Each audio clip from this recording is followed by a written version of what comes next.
चलो ये क्वेश्चन देखते हैं। An object of mass 500 gram initially at rest acted upon by variable force, ठीक है, whose x component varies with x in the manner shown. Diagram दिखाया है, f और x का रिलेशन ऐसा है। The velocities of object at point x equal to 8 and x equal to 12 m would be, कितना होगा respectively, nearly approximate values.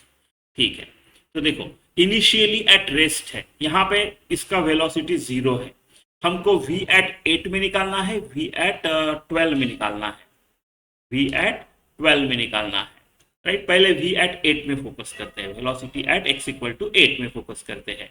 Initially 0 था, जब x इक्वल टू 0 था, राइट, तो उसका वेलोसिटी 0 था, रेस्ट पे लिखा हुआ है, तो उसका यहाँ पे काइनेटिक एनर्जी 0 है, लेट्स कॉल इट O। तो O पे उसका काइनेटिक एनर्जी 0 है, राइट। और काइनेटिक एनर्जी एट 8 जो रहेगा वो half m let's say v8 का स्क्वायर, ऐसा रहेगा। Change in kinetic energy is equal to work done, right. तो 8 तक के, तो ये वाला वर्क डन, अभी v8 पे कॉन्सेंट्रेट कर रहे हैं, बाद में 12 देखेंगे, तो 8 0 to 8 ये वर्क डन होगा। Work done is area under fx curve, तो कितना होगा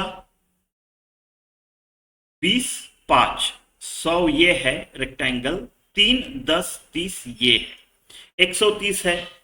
यहाँ पे kinetic energy half final minus initial, right, ये फाइनल हो गया मेरा, माइनस इनिशियल 0 है, नहीं लिखता हूं, और एरिया अंडर कर्व यानी वर्क डन मेरा 130 है, राइट। तो m कितना है 500 ग्राम यानी आधा, यानी हाफ, हाफ 1/4, तो v8 का स्क्वायर जो आएगा ना वो 520 आएगा, राइट। तो v8 कितना आएगा 520 का रूट, राइट। 625 होता था तो 25 होता था, है ना, और 20 का 400 होता था, यानी ये 23 है। अपने दो ही ऑप्शंस दिख रहे हैं, एक 18 है और 23 है, तो 23 है, मुझे कैलकुलेशन करने की जरूरत नहीं है। ठीक है, अभी 12 पे जाते हैं, राइट। एक तो मेरा ऑप्शन 2 है, नहीं तो 3 है, राइट। देखो आगे 12 के लिए, राइट, मैं फिर से चेंज इन काइनेटिक एनर्जी देख सकता हूं।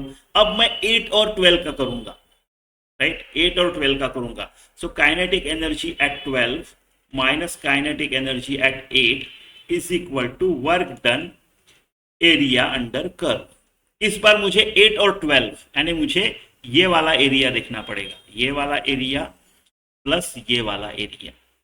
अभी आप देखो ये 2 है और ये 10 है, ये 20 आता है ये एरिया, ये 20 से कहीं ज्यादा है ना, ये 20 इंटू 2 40 तो यहीं तक हो गया, ये 40 प्लस ये वाला जो भी एरिया है, तो टोटल एरिया माइनस आएगा, ये निगेटिव लेना पड़ेगा आपको, माइनस है, तो आपका वर्क डन जो आ रहा है वो निगेटिव आ रहा है, राइट, निगेटिव आ रहा है। इसका मतलब change in kinetic energy negative होगा, राइट, आपका डेल्टा के ई निगेटिव होगा, क्योंकि change in kinetic energy is work done negative ये है, यानी आपकी वेलोसिटी रिड्यूस हुई है, कैलकुलेशन करने की जरूरत नहीं है, आपकी 23 की 24 नहीं हुई, आपकी 23 की 20 हुई, आपकी कम हुई है ना। तो ऑप्शन 3